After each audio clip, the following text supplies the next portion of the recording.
बांदा में अतिवृष्टि से फसलों को हुए भारी नुकसान के बाद किसानों ने मुआवजे की मांग की है। मंगलवार को बुंदेलखंड किसान यूनियन के कार्यकर्ता अशोक लाड चौधरी से जुलूस की शक्ल में निकलकर मंडल आयुक्त कार्यालय पहुंचे और ज्ञापन सौंपा। ज्ञापन बुंदेलखंड किसान यूनियन के राष्ट्रीय अध्यक्ष विमल शर्मा की अगुवाई में दिया गया।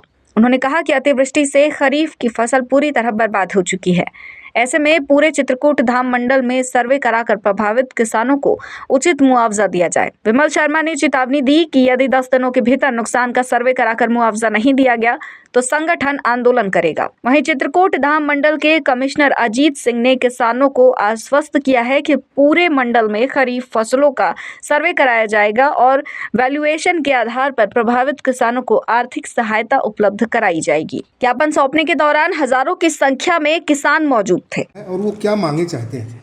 एक्चुअली वो चाहते हैं कि जो बारिश के द्वारा जो धान की फसलें और मूंगफली की फसलों को नुकसान हुआ है उसका इवैल्यूएशन करके उनको जो उसको मुआवजा मिले तो उसका हम करवा रहे हैं जल्दी ही, और जितना नुकसान हुआ है उसका जितनी भरपाई नियम के अनुसार हो सकती है उतनी हम करवाने का पूरा प्रयास कर रहे हैं। सर, एक सवाल था कि खाद को लेकर लगातार जिले में किल्लत चल रही है, खाद को लेकर भी किसान समस्या में ग्रसित है। आप मौके पर निरीक्षण करते हैं, कहाँ निरीक्षण किया, क्या गाइडलाइन जारी की? देखिए, मैंने चित्रकूट में किया, बांदा में किया, कल भी किया, हमीरपुर में किया, सभी जगह करता हूँ। गाइडलाइन तो हमारा ये खाद की आपको स्पष्ट कर दूं, खाद की शासन की ओर से या विभाग की ओर से कोई कमी नहीं है। खाद पूरा उपलब्ध है।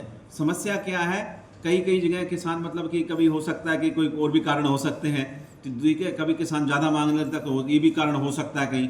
दूसरी बात, कुछ लापरवाही नीचे के अधिकारियों की है, उन्हीं के खिलाफ मैं कार्रवाई भी कर रहा हूँ तो कुछ सेंटर्स में तो ये इशू है। अदरवाइज खाद की कमी नहीं है और उस समस्या को हम लगातार मैं उसकी मॉनिटरिंग कर रहा हूँ। कल भी हमने देखा जहाँ कमी थी वहाँ हमने तुरंत उसको खाद को मैंने वहाँ भिजवाया, तो उसको हम पूरा ध्यान है और पूरी इसमें हमारी वो है।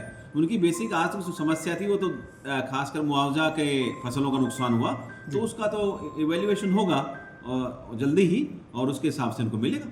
Thank you.